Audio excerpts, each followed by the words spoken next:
Pessoal, boa tarde. Eu sou o Leonardo Ciccone, da Tivit, arquiteto de cloud. Estou aqui com o Anderson Basso, da Microsoft. Boa tarde, pessoal, tudo bom? E a gente vai hoje apresentar o tema de modernização de aplicações.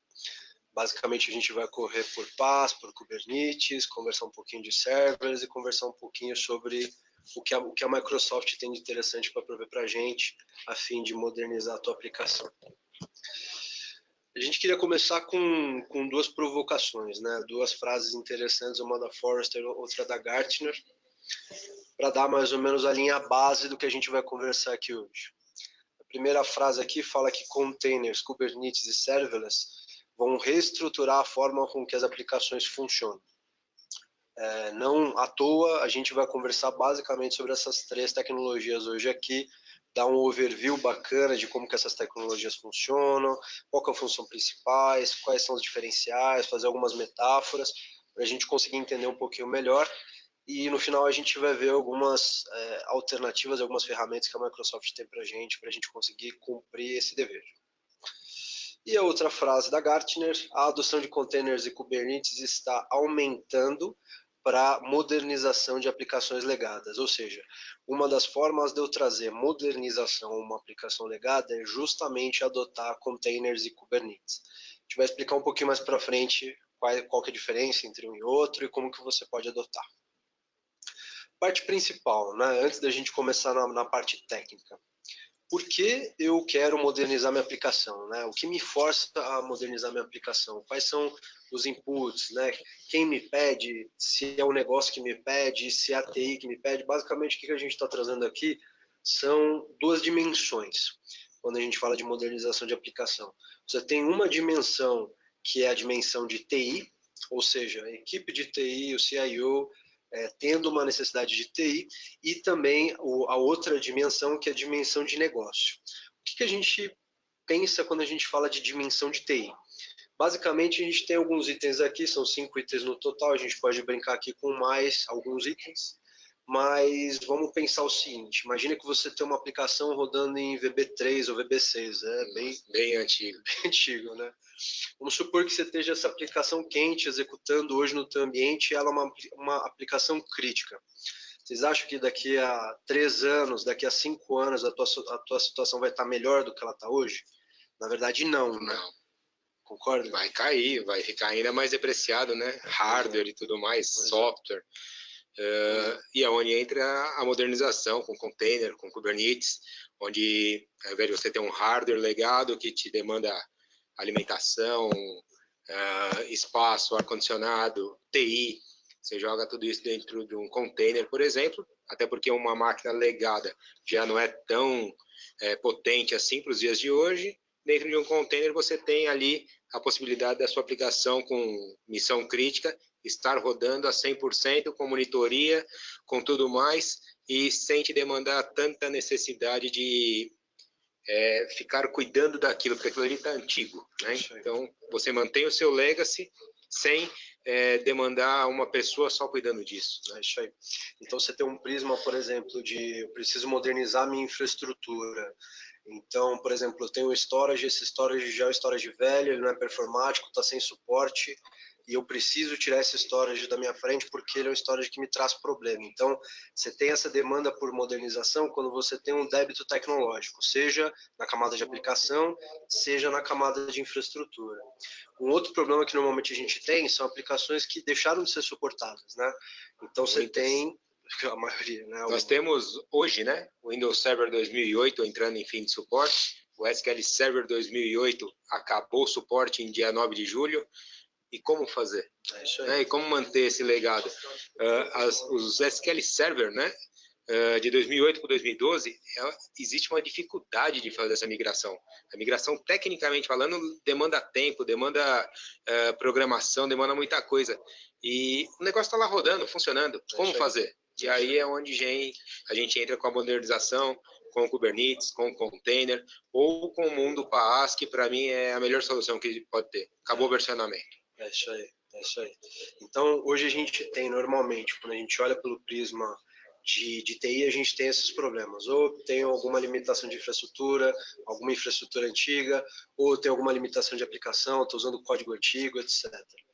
E quando a gente olha pelo prisma de negócio, pela dimensão de negócio, basicamente a gente está falando do que hoje é dito como transformação digital, ou seja, os negócios precisam estar cada vez mais ágeis, eu preciso estar servindo o meu cliente da melhor forma possível, no menor tempo possível, no melhor custo. Então você tem uma congruência de itens que normalmente tornaria a TI como uma inimiga, né? Porque a TI normalmente é tida como um pedaço da empresa que talvez demore mais para entregar certas coisas. E quando a gente fala de uma modernização, basicamente a gente está aliando a TI com a estratégia de negócio das empresas. Então você deixa de ser o lobo mau e passa a ser um parceiro importante para atender as demandas de negócio. Perfeito, eu acho que é exatamente isso. Nós temos aí dentro do mundo Microsoft, dentro do mundo Azure, né, containers, AD, né, o AD como serviço, não sei qual é a versão do seu AD, pode ser o 2000, pode ser o 2019, né? Mas quando você joga lá como serviço, você já tem o single sign-on, tem tudo, e independente da versão que você está, você vai estar atualizado ali. Né? É a melhor mundo de migração. Imagina você migrar o seu AD 2003, já saiu de suporte faz tempo, para uma versão atual. Poxa, vou ter que comprar hardware, vou ter que comprar software, vou ter que demanda, janela para poder fazer isso tudo, né? Vou para dentro do Azure AD, é um serviço, né? Já virou um serverless, acabou. Não tem mais versionamento, se saiu 2022, saiu 2025, sei lá, estou chutando a cada 3 anos, que está sendo a dinâmica hoje, mas independente da versão, você vai ter todos os recursos. Né? Então, segurança também, né? Ajuda muito, né? Porque normalmente quando a gente vai aplicar patch no ambiente, usualmente quando você fala em IA, você sempre está atrás, né? Parece que você está a vida inteira sempre correndo, é isso mesmo. Então a ideia aqui é justamente essa, dar esse prisma de infraestrutura, como que a modernização pode ajudar a tua infraestrutura e dar também o prisma de negócio, né? Como que eu transformo a área de TI de uma área que historicamente é tida como uma trava muitas vezes para minha inovação. Poxa, se demora 2 meses para provisionar o ambiente, para o time fazer um teste, soltar uma release nova de código ou soltar uma campanha, realmente a TI não está muito alinhada com o negócio. Aqui a gente está falando de plataformas, um container, ele starta em segundos, muitas vezes milissegundos. Então, nós vamos chegar no assunto container daqui a pouco, né? Mas veja só, sua aplicação deu problema naquele container, você sobe outro em 10 segundos, derruba aquilo ali, você não quer saber por que parou. Você subiu o outro e continua trabalhando. Quando a gente fala de DevOps, né, uma das coisas que o pessoal sempre fala, é importante você deixar de pensar no teu servidor como um animalzinho de estimação, né, no gatinho que você tem em casa, que você gosta, que você cuida, que você leva no veterinário, e ter uma visão mais funcional. Se esse servidor está desempenhando a função para que ele foi, ok. Não está desempenhando mais, não tem amor, né? Não tem paixão, você derruba, sobe outro um pouco melhor e continua. Outro. E assim, a gente está falando até de igual, coisas, né? Versionamento. Igual.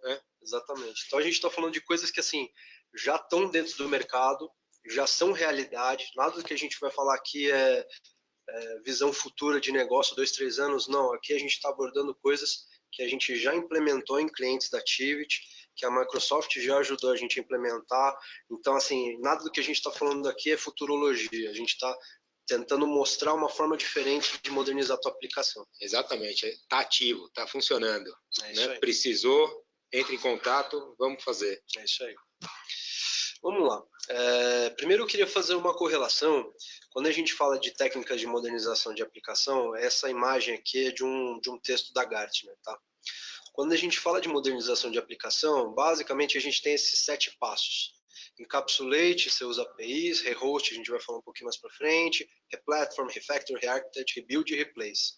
Quando a gente fala em cima desses 7 fatores, eu queria que vocês prestassem bem atenção nessas palavrinhas que começam com R, com exceção do encapsulate, e comparassem essas técnicas de modernização de aplicação com as técnicas de migração para cloud, o famoso 5Rs.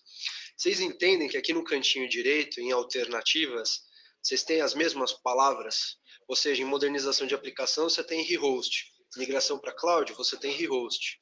você tem re-architect, migração para cloud, re-architect. O que eu quero dizer com isso? Existe uma ligação intrínseca muito forte entre eu modernizar minha aplicação e migrar para cloud. Eu acho que a cloud, na verdade, ela é uma catalisadora da transformação das aplicações. Às vezes eu converso com as pessoas e a cloud é tida como um lugar para onde eu quero ir. Na verdade, a cloud é um meio para eu atingir um fim, e o fim é a transformação digital. Então, quando a gente fala desses 5 R's de alternativas de migração para cloud e cruza com os 6 R's e um E de alternativas de modernização de aplicação, a gente vê que as coisas estão muito juntas, muito próximas.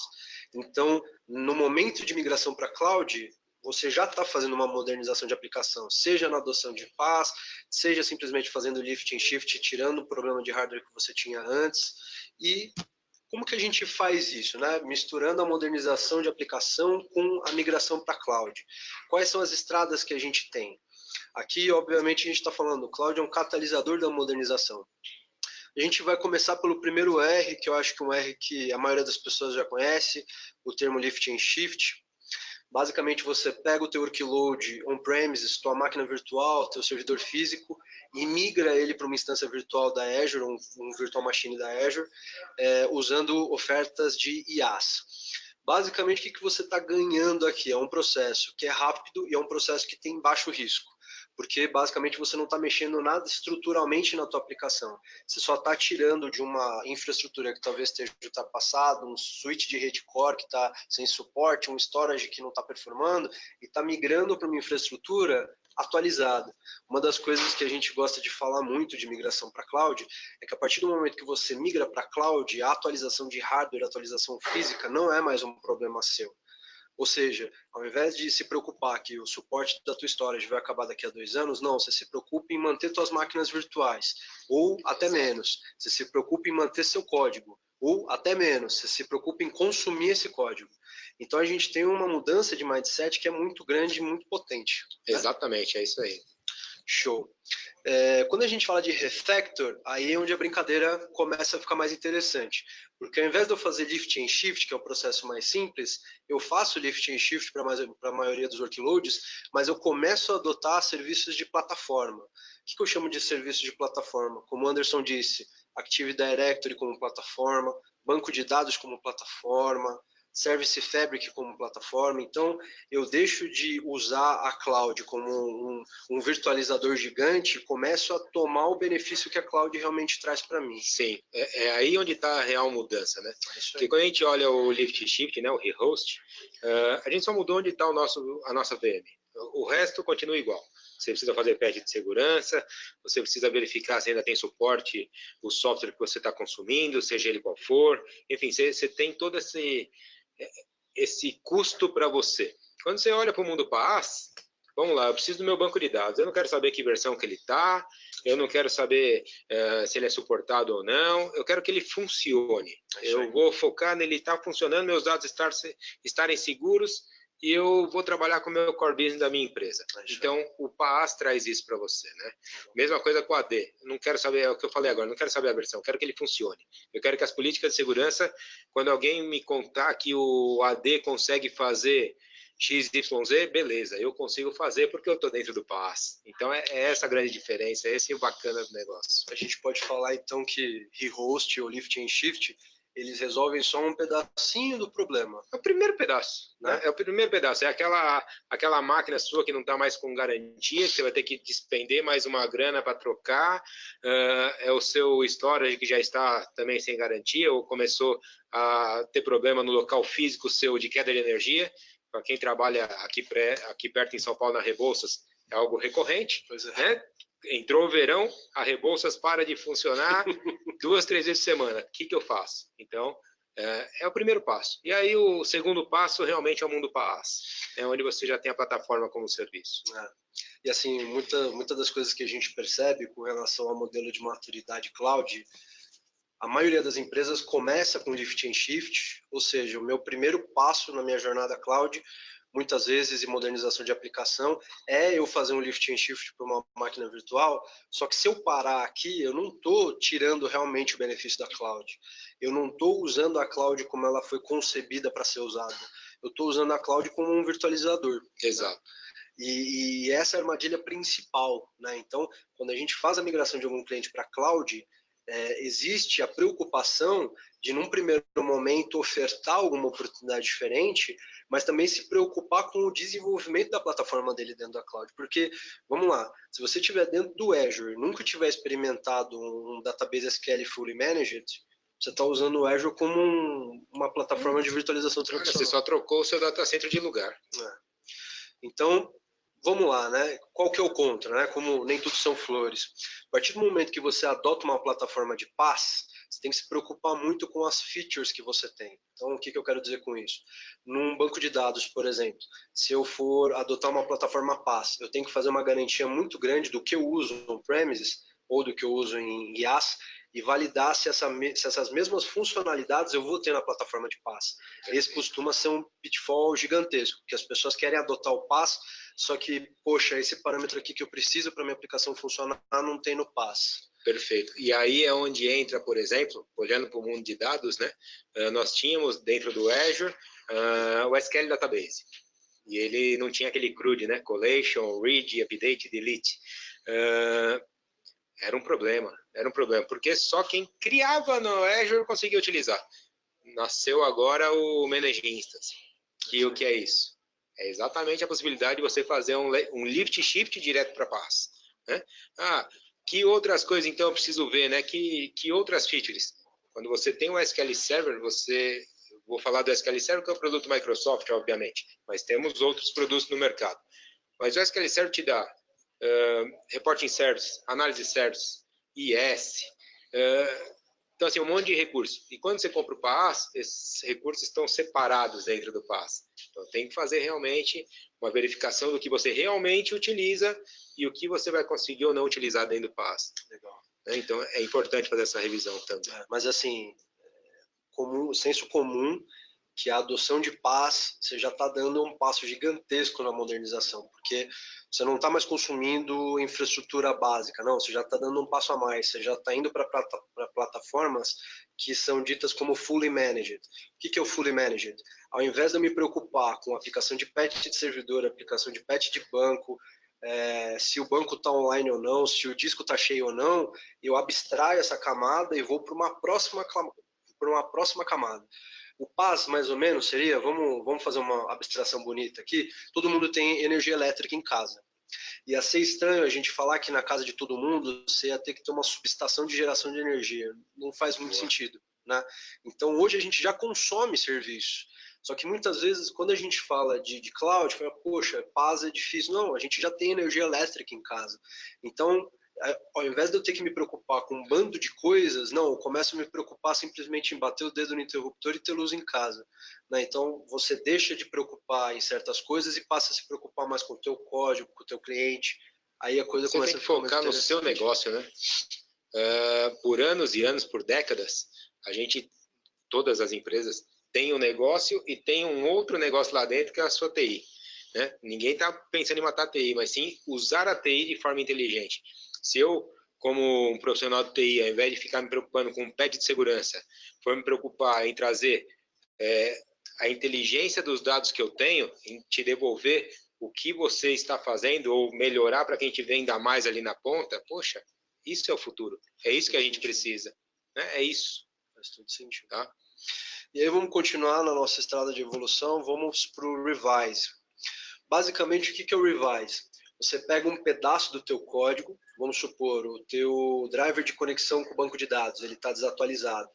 Então, isso não te permite, por exemplo, usar uma plataforma como serviço de banco de dados, porque ele não vai entender direito o balanceamento.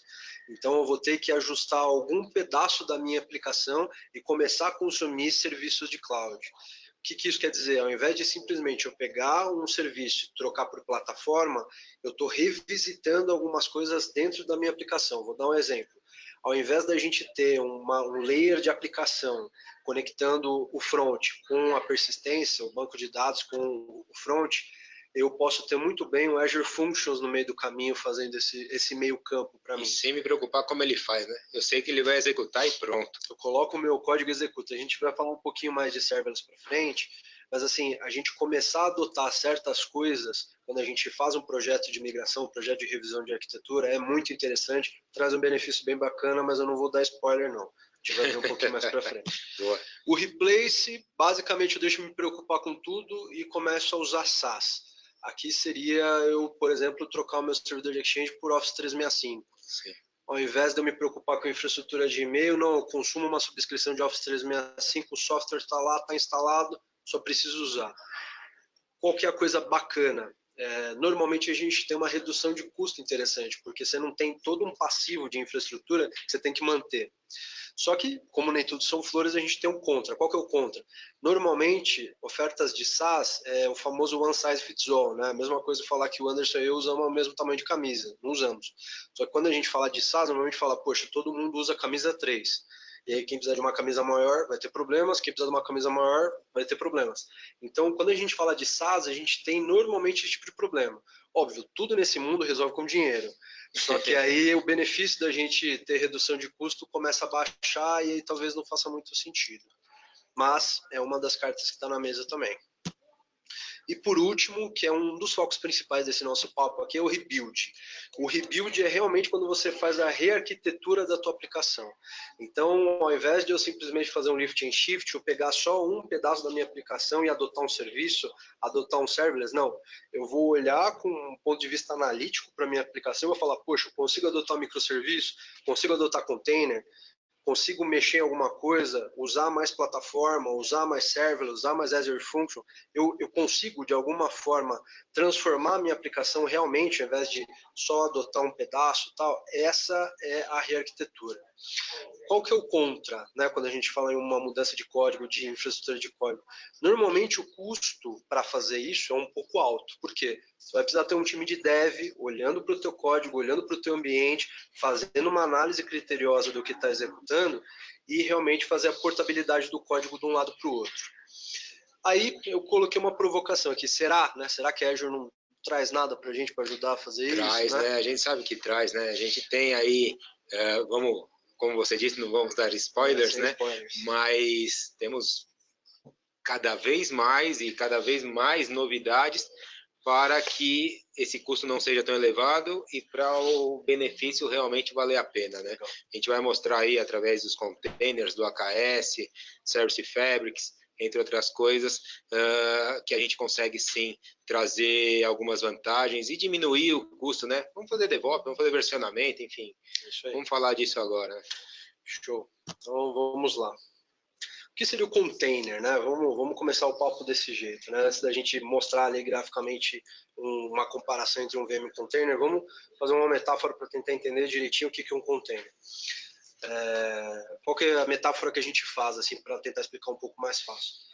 Se você precisa trafegar uma quantidade grande de carga de um lado do oceano para o outro, é impensável você pegar um monte de barquinho pequeno, colocar dentro do oceano, colocar carga em cima do barquinho e falar, barquinho, atravessa, boa sorte para chegar lá do outro lado. Por quê? Você vai precisar controlar o combustível de todos os barquinhos, garantir que o piloto que está dirigindo o barquinho sabe o que está fazendo, garantir que o motor do barquinho não vai pifar no meio do oceano. Então você tem várias preocupações que quando você pulveriza demais as coisas, você tem. Só que se a gente pensar desse jeito, no mundo hoje a gente já resolveu esse problema, que é justamente a gente adotar um navio cargueiro. E aí o que a gente coloca dentro do navio cargueiro? Containers. Ou seja, ao invés de eu trafegar minha carga com vários barquinhos pequenos e ter que me preocupar com a manutenção de todos os barquinhos pequenos ao mesmo tempo, não, eu uso um containerzão grande, um barco cargueiro grande, jogo todos os meus containers dentro e atravesso o oceano, tendo que me preocupar só se esse navio cargueiro tem combustível, um navio ao invés de milhares, tem que me preocupar se o cara que está dirigindo o navio cargueiro sabe o que está fazendo, e tem que me preocupar principalmente se o motor do navio cargueiro está íntegro. Então essa é a diferença principal, você deixa de fazer as coisas de uma forma pulverizada e controla isso de uma forma mais centralizada. E aí você vai se perguntar, poxa, será que do ponto de vista de ocupação, né, de área ocupada no oceano, será que 1000 navios ocupam mais área do que um cargueiro? Não, né? Um cargueiro ele consegue carregar muito mais carga num espaço muito menor do que se eu tivesse 1000 navios, um para cada container. É exatamente a mesma metáfora. O que isso quer dizer? eu consigo executar, dentro da mesma máquina física, eu consigo executar muito mais computação, ou seja, eu consigo subir muito mais containers do que se eu subisse máquinas virtuais na própria máquina. Ou seja, eu consigo ter uma utilização muito melhor da minha capacidade computacional, e utilização melhor da capacidade computacional igual a otimização de custo. Exatamente. Show. Como que é a comparação, né? Beleza, no final do dia, poxa, faz sentido, você falou do navio cargueiro e tal, mas como que é isso na vida real? A imagem da esquerda, eu nem vou explicar demais, porque isso daqui é uma VM, basicamente, infraestrutura, hypervisor, máquina virtual, bibliotecas e aplicação. Container é um pouquinho diferente, né? Se você comparar a esquerda com a direita, você vai ver que não tem o guest OS. Ou seja, eu não preciso de uma instalação de sistema operacional para cada container. Aí isso pode te dar alguma puxada. Poxa, quer dizer então que eu não tenho que aplicar patch servidor a servidor? Exatamente. Eu não tenho que, sei lá, me preocupar que todas as máquinas tenham o XML3 instalado ao invés do XML6, porque minha aplicação precisa do XML3. Ou seja, eu preciso validar que o motor de todos os navios está funcionando, né? Vocês veem a conexão de uma coisa com a outra. Não, você tem um lugar só. Esse lugar só ele te provê todas as chamadas de sistema operacional, que é o engine de container. Então, em cima do engine de container, que é o navio cargueiro, a gente roda os nossos containers. Esse container, qual que é a coisa interessante? Ele é self-sustained, ou seja, se eu pegar o container desse navio cargueiro e jogar em outro navio cargueiro, vai funcionar. Isso muitas vezes, quando a gente fala de uma aplicação, poxa, às vezes a gente tem diferença de dev para QA, de QA para prod, e aí, poxa, o dev muitas vezes fala, pô, mas eu fiz o teste na máquina de dev e rolou. Aí alguém do sistema operacional vai lá, conecta na máquina, não, mas aqui em dev você tem esse pacote instalado, em produção você tem aquele. Essa biblioteca está funcionando aqui, ali travou por algum motivo e por aí vai, né? Então, assim, o container ele é bom para infraestrutura, porque você consegue otimizar hardware. O container é bom para quem desenvolve, porque você consegue garantir que as suas aplicações vão rodar independente de onde você jogar ela. Então você não vai ter aquele problema, aqueles calhamaços de steps que você tem que executar no teu servidor para fazer a aplicação funcionar. Não, você simplesmente publica o container, a pessoa consome. Então você começa a pensar de uma forma muito mais compartimentada e muito mais self-contained, ou seja, se eu estiver executando isso on-premise, eu estiver executando isso na cloud, é um container, vai funcionar, seja no navio on-premise, seja no navio cloud. E o container por si só é uma evolução absurda quando a gente fala de computação. Recentemente eu fiz um teste na minha máquina, eu consegui rodar, minha máquina tem 16 GB, consegui rodar 18 containers, sendo que na mesma máquina de 16 GB eu conseguia rodar 3 VMs, assim, a máquina estourando, já estourando. Então, assim, é uma coisa palpável, é uma coisa que a gente pode adotar hoje e é algo que vai te trazer otimizações fantásticas quando a gente fala em infraestrutura. Legal? O container é lindo, né, como eu falei, só que assim como um violinista sozinho, ele consegue fazer música muito bonita, né, mas se você juntar 2, 3, 4, 5, 10 violinistas e não tiver alguém para controlar eles, dizer o tempo que eles têm que seguir, dizer a música que eles têm que seguir, cada um vai tocar num ritmo diferente e a música não vai ficar bonita. E aí a gente entra no famoso Kubernetes. Kubernetes serve exatamente para isso. Uma ferramenta de orquestração de containers. E aí, orquestração tem até a ver com orquestra, né? Foi um paralelo interessante. O que isso quer dizer? Se eu quiser, por exemplo, que um container rode em um determinado node e não rode em outro, porque eu quero ter alta disponibilidade, eu posso, o Kubernetes me possibilita isso. Então, se eu tiver a falha de uma máquina, um subsistema, por exemplo, meu notebook e o notebook do Anderson, se eu não tiver o Kubernetes, quando eu colocar para rodar o meu motor de container, eu posso subir os 2 containers na máquina dele. Se a máquina dele falhar, acabou. Né? Quando a gente fala do Kubernetes, eu consigo separar um pouco esse workload. Eu consigo definir, cara, eu quero que esses 2 containers não rodem na mesma máquina. Eu quero que eles rodem em máquinas diferentes. Eu quero que esse container só converse com esse container. Então você implementa a segurança. Então existe uma série de coisas que o Kubernetes traz para a gente do ponto de vista de orquestração que estende, que melhora o que o container faz. Então assim, se o container já é um pensamento fabuloso para a gente conseguir melhorar um monte de coisa que a gente tem nos nossos ambientes, o Kubernetes ele ajuda ainda mais. Então, quando você junta os dois, você tem uma liga muito boa, muito forte. Um complementa o outro, né? E dentro do nosso mundo Azure, nós temos o serviço de container já. É isso aí. Então, ele já está lá. Você consegue, inclusive, criar cluster de Kubernetes. É isso aí. Então, assim, você cria o cluster, você consegue executar, orquestrar, gerenciar, criar os nodes e manter tudo funcionando, né? O famoso AKS, né? É o AKS. E aí uma coisa legal também do AKS é que ele é fully managed. Então tudo aquilo que a gente está falando de banco, que você não tem que se preocupar com patch, é exatamente a mesma coisa, só que aí a gente está indo além, né? Ao invés de falar do banco, a gente está falando de uma plataforma. Então você consegue ter muito mais valor, você consegue abstrair muito mais. Você simplesmente vai colocar para executar o teu container e vai ter um resultado. Muitas vezes a gente mistura container e usa container para te entregar uma solução de microserviços. A parte boa do container é que ele starta rápido. O que isso quer dizer? Se eu não precisar usar aquela função, aquele container pode ficar desligado. E quando eu usar aquela função, eu ativo aquele container. E ele vai startar em microsegundos, milissegundos muitas vezes. Então, no final do dia, o que isso significa? Se eu não tenho computação executando, eu não estou pagando pela computação.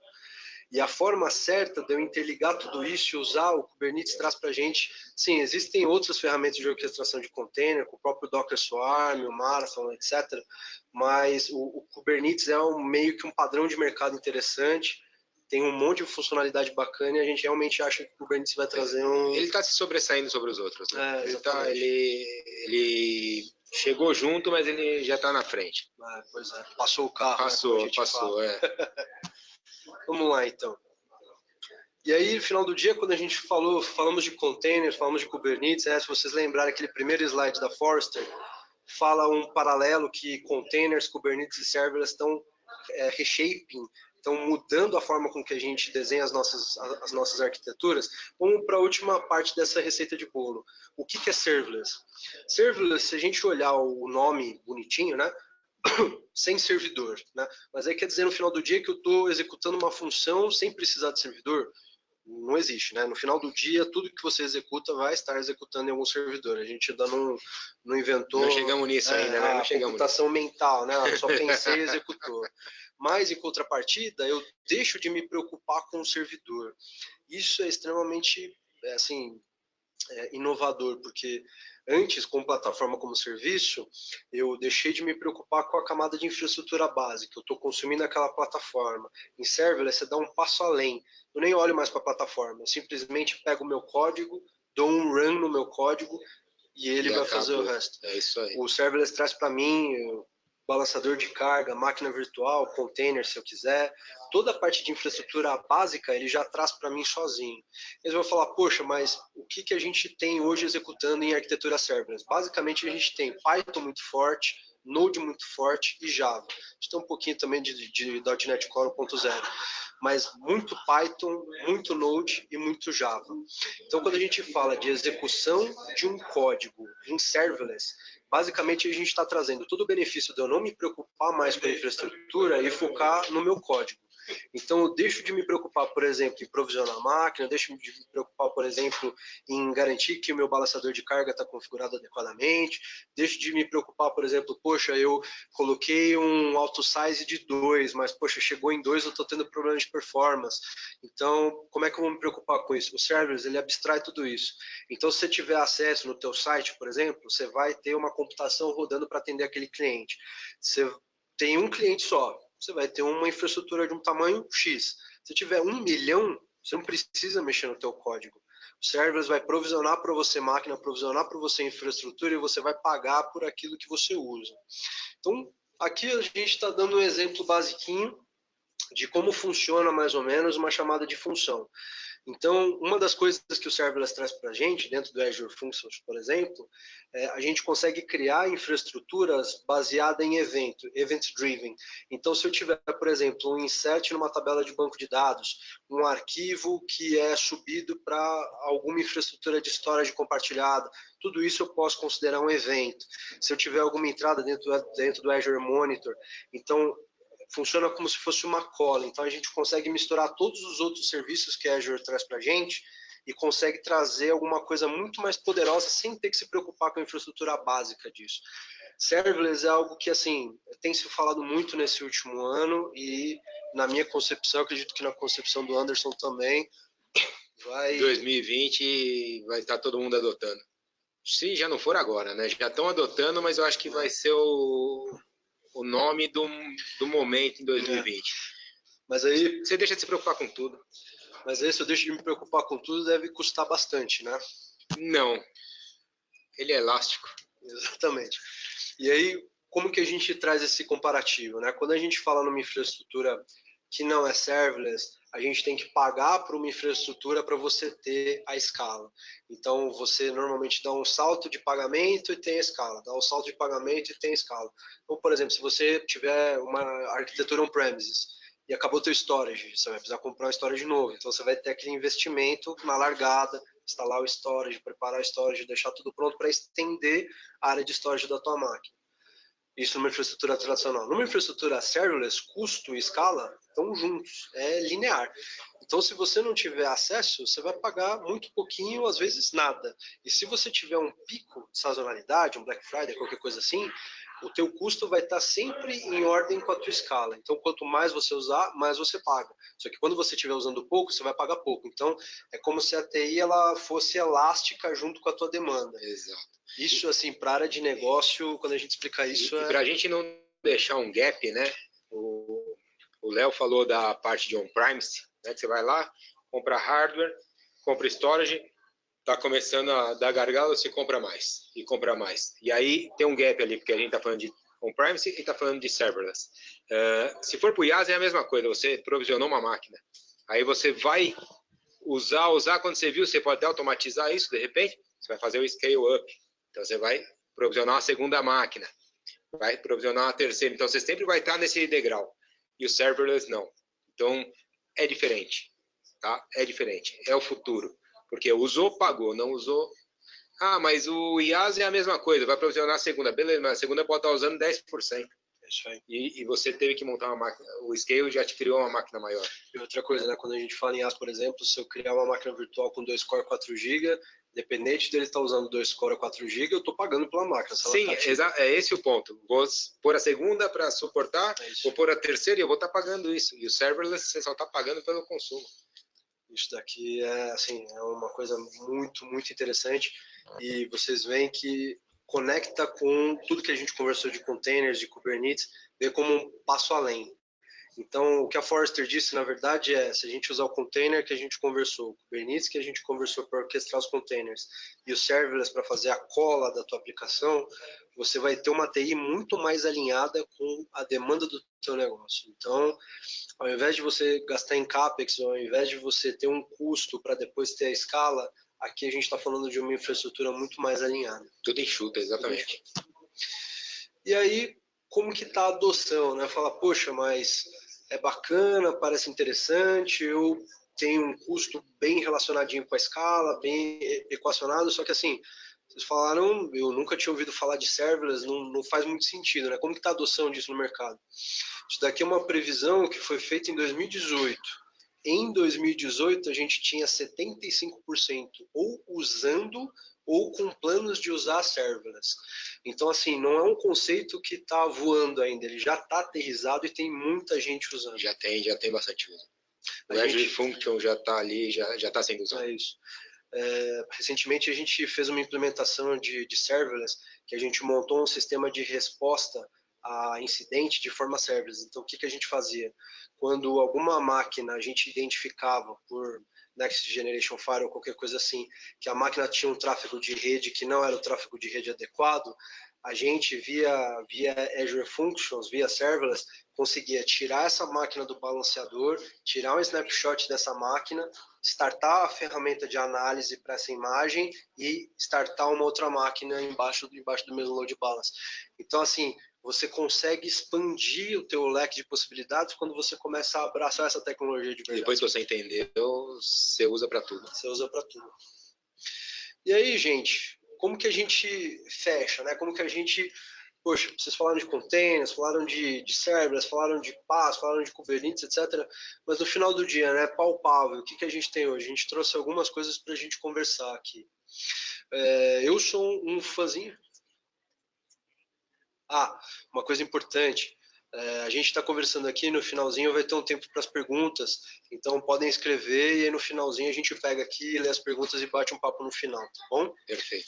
Eu sou um fã do DMS, primeiro porque, como você vai brincar, muitas das coisas que o DMS faz é justamente portar de outras plataformas para a plataforma Fully Managed SQL Server da Azure.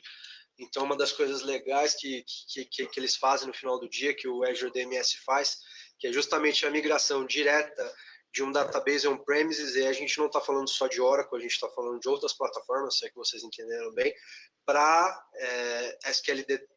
SQLDB dentro de Azure, ou seja, você tira do on-premise e já vai direto no PaaS, só que é uma ferramenta muito mais user-friendly, que faz o assessment, faz a análise, te fala onde que são os gaps, então, sei lá, se você tiver um problema de data type, se você tiver alguma limitação de escrita dentro do banco, né, alguma codificação de negócio dentro da base, você já consegue se antever isso, o DMS te avisa e te ajuda a fazer essa migração de uma forma muito mais amigável. Eles não só avisa, como ele te dá como consertar.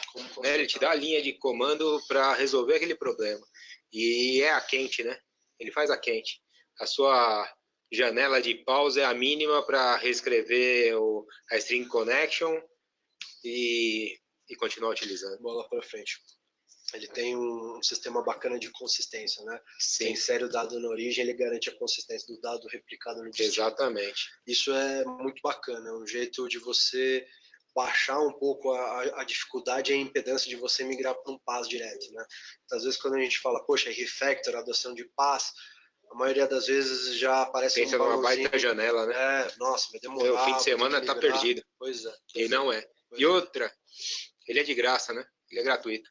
A gente não está vendendo nada aqui, só está passando para vocês o nome de um serviço que existe dentro do Azure para fazer a migração. Não tem custo. É isso aí. Fala um pouquinho do Visual Studio. O que o Visual Studio 2017 é bacana?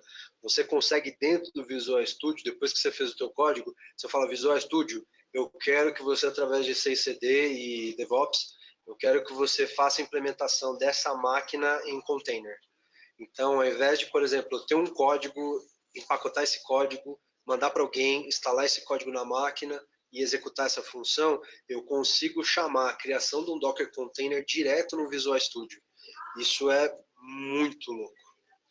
E versionamento, né? Isso é muito E versionamento, né? Você já, depois que você começou com isso, você versiona a sua aplicação, você fez uma 2.0, você cria um segundo container, você faz a migração, você desliga a versão 1.0. Então, assim, isso é o futuro, gente. Não tem como. Então, imagina, por exemplo, o teu dev, ele precisa fazer um teste ágil, ele precisa executar isso, ele precisa criar uma página web, ele precisa que essa página web responda para ele fazer um teste. Ao invés dele ter que provisionar uma infraestrutura, fazer tudo, não, ele simplesmente no Visual Studio 2017 quer executar esse código e eu posso executar esse código em container. Então, isso é uma coisa muito interessante também para a gente começar a usar no nosso dia a dia. Service Fabric, um comparativo bacana que a gente faz aqui, é um paralelo do Service Fabric com o Kubernetes, com algumas mudanças importantes. Então, por exemplo, quando você via Visual Studio 2017 cria um container, você está criando um container em cima do Service Fabric. O Service Fabric tem algumas coisas legais, como, por exemplo, quem já ouviu falar de Istio, ele tem um serviço de meshing de APIs e microserviços. Isso é muito interessante também para a gente começar ali a trabalhar com microserviços, começar a trabalhar com APIs direto no Visual Studio. Então, o Service Fabric é um paralelo interessante que a gente usa para Kubernetes, só que ele também tem várias outras funcionalidades. Recentemente, essa do Service Mesh é algo mais recente, para trazer para a gente não só containerização, mas também um Service Mesh bacana para quem usa API, né? Para o pessoal que usa bastante API. Perfeito, perfeito. Azure App Service, esse daqui também é bem bacana. Então, você tem um site baseado em IS. O que o App Service faz? Basicamente, você faz um assessment do teu servidor de IS, ele te mostra um relatório se esse componente está pronto para ser migrado, Se não tiver pronto para ser migrado, como o Anderson disse, ele te mostra como você faz o ajuste e a migração. E no final do dia, ele já conecta dentro da tua conta Azure, já instancia o teu app service e já migra a tua página IS para Azure. Então, o tempo de downtime, como o Anderson disse, é simplesmente eu atualizar o meu serviço de DNS, ao invés de apontar para minha máquina on-premises, eu aponto para minha instância e Azure. Acabou. Então, eu já saí de um servidor on-premises IS ou de um servidor que esteja em IaaS, rodando IS, e já vou para um Fully Managed Services, que é o App Service. O Web Service basicamente é um serviço web que a gente tem outras funcionalidades, mas ele serve muito bem para executar demandas web. Então ele é um serviço autoescalável, baseado em demandas. Se você tiver baixo acesso, você vai pagar pouco. Se você tiver muito acesso, você vai pagar mais. Então ele traz para a gente uma funcionalidade bacana, que é justamente esse assessment para a migração e a preparação para a gente. Também é um caminho bacana para a gente seguir, né? Muito bom, e é um caminho para você começar a se desprender tanto do seu mundo on-premise e do seu mundo IaaS, né? Onde você só paga pelo que você realmente consome. Pode parecer, mas se eu consumir muito, eu vou pagar muito, e aí não vale a pena, eu fico no IaaS.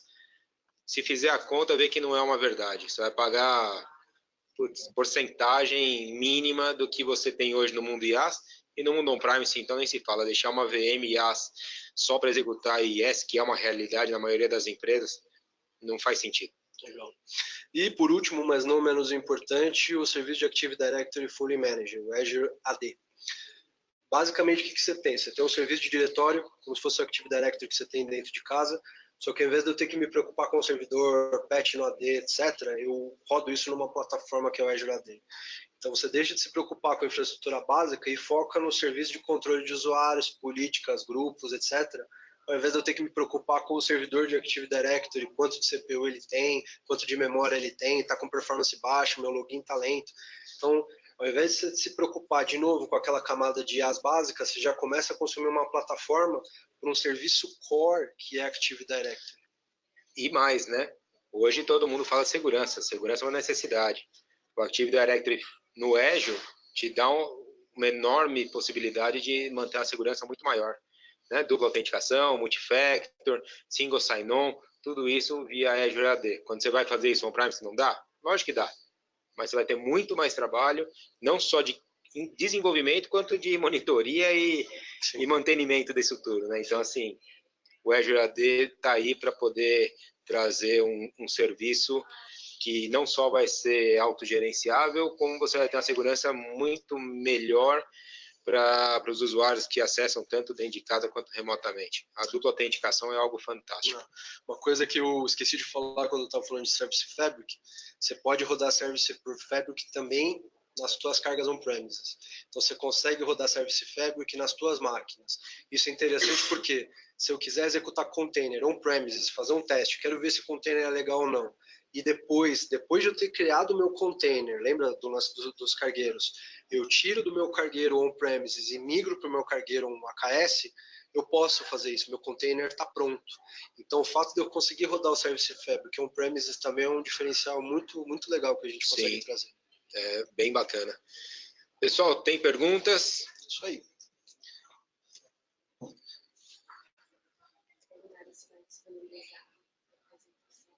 Vamos disponibilizar o vídeo, o material. O pessoal da Activity vai disponibilizar a semana de treinamento inteira, acho que a partir da semana que vem. É isso aí. Legal. Ou a gente explicou muito bem, ou não explicamos nada, né? Nenhuma dúvida? É isso, gente. A gente vai compartilhar, sim, o material, essa apresentação, o vídeo que a gente está fazendo aqui. Eu acho que a modernização de aplicação foi um assunto interessante para a gente trazer aqui no final da semana Born to be Cloud. E eu acho que é uma provocação exatamente para a gente parar de pensar um pouco da forma tradicional e começar a experimentar mais a tecnologia.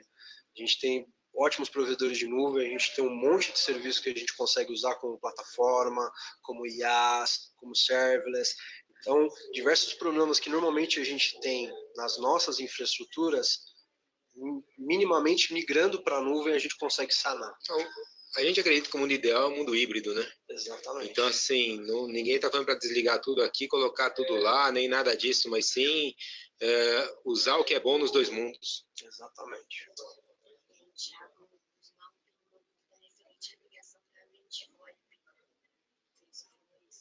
Ambiente VoIP. Compartilha. Sim. Normalmente, Thiago, Não fala a pergunta que ninguém está lendo, né? Eu vou falar. Normalmente, Thiago, em cima de ambientes VoIP, se a gente consegue ou não consegue migrar isso para cloud. A gente tem, para alguns provedores de serviço de VoIP, a gente tem plataformas que os próprios provedores de VoIP trazem para a gente. Uma preocupação normal quando a gente fala de plataformas baseadas em VoIP é a latência. Então, esse tema, quando a gente mistura com cloud, a gente tem que fazer uma análise bem bacana de qual que vai ser a latência de interconexão entre o teu ambiente e a cloud. Para resolver isso, você pode usar ferramentas de alta velocidade, como Express Route, que a gente tem dentro da Azure, para baixar drasticamente a latência. Então, o que eu tenho para te falar é, você consegue executar o servidor de VoIP, desde que a latência seja uma latência adequada, você consegue deixar ele na cloud. Agora, os servidores físicos, né, toda a infraestrutura física da VoIP, esse cara vai ficar on-premises. Eu acho que isso conecta bastante com o que o Anderson estava falando. Nem todos os workloads você vai conseguir portar as is. Muitas vezes você ou vai ter que pegar algum serviço de um terceiro, ou deixar muitas vezes alguma infraestrutura on-premises ainda.